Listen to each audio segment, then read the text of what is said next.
Hi అండి, welcome to my channel Prasanna Bablu 7. పిండి రుబ్బకుండా ఇన్స్టెంట్గా చేసుకునే బ్రేక్ఫాస్ట్ సూపర్ అండ్ హెల్దీ టేస్టీగా ఉంటుంది.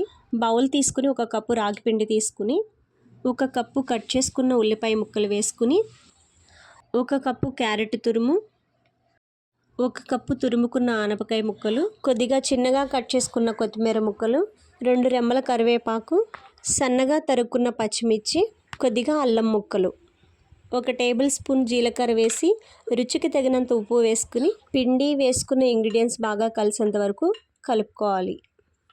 1 గ్లాస్ వాటర్ని పోసుకుని చక్కగా అంతా కలుపుకోవాలి.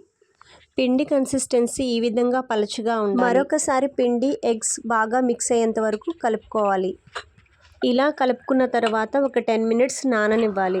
ఇలా నానిన తర్వాత 1/2 టేబుల్ స్పూన్ ఆయిల్ వేసుకుని దోశ వేసుకోవాలి. మూత పెట్టుకుని 2 వైపులా కాల్చుకోవాలి. ఈ దోశని టమాటా చట్నీతో తినొచ్చు, కారప్పొడితో తినొచ్చు, ఆవకాయ పచ్చడితో కూడా తినొచ్చు. ఇంత సింపుల్గా రాగి ఎగ్ దోశ రెడీ అయిపోయింది.